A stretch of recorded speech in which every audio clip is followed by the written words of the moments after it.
الحمدللہ الصلاۃ والسلام علی رسول اللہ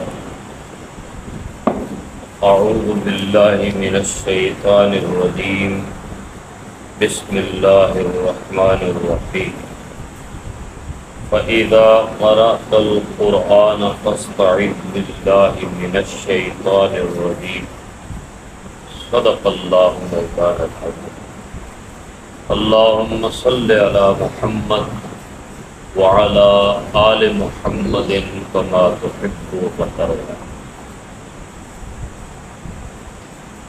سورہ نحل قرآن کریم کے 14ویں پارے کی صورت ہے، اور اس صورت کی آیت نمبر 98 میں اللہ ارشاد فرماتے ہیں، بس جب قرآن پڑھنے لگو تو اللہ سے پناہ مانگ لو شیطان مردود۔ قرآن کریم ہمیں یہ ترغیب دے رہا ہے، متوجہ کر رہا ہے کہ جب بھی قرآن پڑھنا ہے تو قرآن پڑھنے سے پہلے اللہ کی پناہ میں آ جائے، تحفظ پڑھ لو۔ تحفظ کہتے ہیں یہ جو ہم پڑھتے ہیں نا، اعوذ باللہ من الشیطان الرجیم، اس کو کہتے ہیں تحفظ، استعاذہ، اور یہ قرآن پڑھنے سے پہلے ہے۔ قرآن کریم کی تلاوت سے پہلے تحفظ پڑھنا سنت ہے، فرض نہیں ہے، واجب نہیں ہے، سنت ہے۔ کوئی اور بات کرنے سے پہلے اعوذ باللہ من الشیطان الرجیم پڑھنا سنت نہیں ہے، جائز ہے۔ مثال کے طور پہ کوئی آدمی تقریر کرتا ہے، تو تقریر کرنے سے پہلے اعوذ باللہ من الشیطان الرجیم پڑھتا ہے، تو یہ جائز تو ہے پر سنت نہیں۔ کہ نبی پاک صلی اللہ علیہ وسلم نے جب بھی تقریر فرمائی یا کوئی بات آپ نے کی تو آپ نے اپنی تقریر سے پہلے اعوذ باللہ من الشیطان الرجیم نہیں پڑھا۔ کوئی آدمی اگر حدیث بیان کرتا ہے، حدیث کا درس دیتا ہے، تو حدیث سے پہلے بھی اعوذ باللہ من الشیطان الرجیم پڑھنا سنت نہیں ہے، جائز۔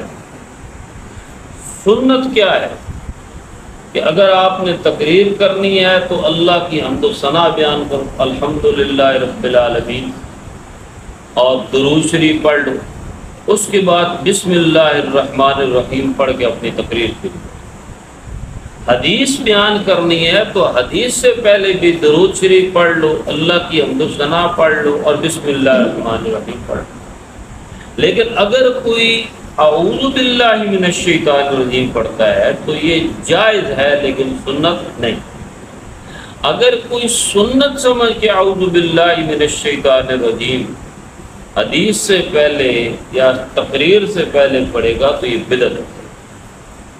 لیکن قرآن کریم شروع کرنے سے پہلے اعوذ باللہ من الشیطان الرجیم پڑھنا چاہیے، یہ سنت ہے۔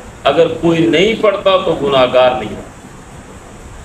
اسی طریقے سے اگر کوئی آدمی تلاوت کر رہا ہے اور درمیان میں کوئی آ کے بات کر لیتا ہے، یا وہ تلاوت کرنے والا کسی سے بات کرتا ہے اور دوبارہ تلاوت شروع کرتا ہے، تو یہ بہتر ہے کہ وہ دوبارہ پڑھ لے اعوذ باللہ من الشیطان الرجیم۔ قرآن کریم کے اندر اعوذ باللہ من الشیطان الرجیم کے الفاظ نہیں، اس طرح ہم پڑھتے ہیں نا اعوذ باللہ من الشیطان الرجیم، یہ پورا فقرہ، پورا جملہ، یہ پوری آیت قرآن میں نہیں۔ بسم اللہ الرحمن الرحیم قرآن کے اندر موجود ہے، وہ قرآن کی آیت ہے۔ اعوذ باللہ من الشیطان الرجیم قرآن کی آیت نہیں ہے، بسم اللہ الرحمن الرحیم قرآن کی آیت۔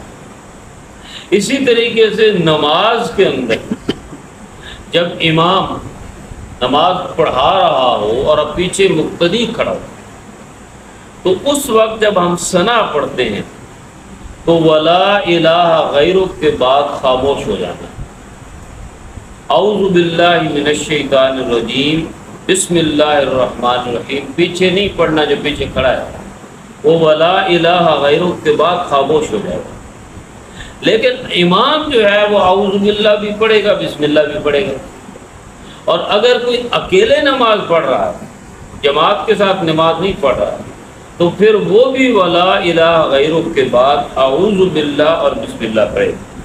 اس کی وجہ یہ ہے کہ امام نے تو اعوذ باللہ اور بسم اللہ کے بعد قرات کرنی ہے، تلاوت کرنی ہے، اور جو اکیلے نماز پڑھ رہا ہے اس نے بھی اعوذ باللہ اور بسم اللہ کے بعد تلاوت کرنی ہے، قرات کرنی ہے۔ لیکن جو پیچھے مقتدی کھڑا ہے امام کے، اس نے تو تلاوت نہیں کرنی، اس نے تو خاموشی سے سننا ہے۔ ہاں، جن لوگوں کے نزدیک یہ ہے کہ امام کے پیچھے سورہ فاتحہ پڑھنی ضروری ہے، تو ان کے لیے پھر ہے کہ وہ اعوذ باللہ من الشیطان الرجیم بھی پڑھے اور بسم اللہ الرحمن الرحیم بھی پڑھے۔ لیکن جن کے نزدیک امام کے پیچھے خاموش ہونا ضروری ہے، ان کے لیے نہ اعوذ باللہ ہے نہ بسم اللہ ہے۔ یہ دو مسائل اہم تھے۔ تو اب قرآن کریم کہتا ہے فَإِذَا قَرَأْتَ الْقُرْآنَ فَاسْتَعِذْ بِاللَّهِ، بس جب بھی قرآن کی تلاوت کرنے لگو تو شیطان کی پناہ مانگو۔ تو شیطان کی پناہ مختلف انداز سے مانگی جا سکتی ہے، اللہ سے پناہ مانگی جا سکتی ہے۔ اب اس پہ ہم انشاءاللہ بیان کریں گے آگے کہ شیطان کسے کہتے ہیں، پناہ کسے کہتے ہیں، اور قرآن کریم میں انبیاء کرام حضرت نوح علیہ السلام کا ذکر سورہ ہود میں ہے تو انہوں نے کس طرح پناہ مانگی۔ حضرت یوسف علیہ السلام کا دو مقامات میں سورہ یوسف میں ہے کہ انہوں نے کس طرح پناہ مانگی۔ حضرت موسیٰ علیہ السلام کا سورہ بقرہ کے اندر ہے، انہوں نے کس طرح پناہ مانگی۔ حضرت مریم جو صالحین میں سے تھی، انہوں نے کس طرح پناہ مانگی۔ نبی پاک صلی اللہ علیہ وآلہ وسلم کو اللہ نے پناہ مانگنے کے کس طرح الفاظ سکھلائے۔ تو یہ ہے۔ دوسری بات یہ بھی یاد رکھیں کہ ایک تو اس موقع پہ قرآن پناہ مانگنی ہے، اعوذ باللہ پڑھنا ہے جب قرآن شروع کرے، اور دوسرا یہ ہے کہ جب غصہ آ رہا ہو، جب انسان کو غلط کام کرنے لگے، وَإِمَّا يَنزَغَنَّكَ مِنَ الشَّيْطَانِ، کہ شیطان جب تمہارے درمیان کوئی اس طرح کی حرکت کرنا شروع کر دے تو یہ سب سے بہترین وظیفہ ہے کہ اعوذ باللہ من الشیطان الرجیم پڑھ۔ کسی سے لڑائی کرنے کو دل کر رہا، غصہ کرنے کو دل کر رہا ہے، گالی نکالنے کو دل کر رہا ہے، کوئی آپ کو بھڑکا رہا ہے تو وہ تو شیطان ہی کر رہا ہے نا، تو اس موقع کے اوپر بھی یہ بہترین وظیفہ ہے کہ اعوذ باللہ من الشیطان الرجیم پڑھا جائے۔ اللہ تعالیٰ قرآن کریم کو سمجھنے کی اور عمل کی توفیق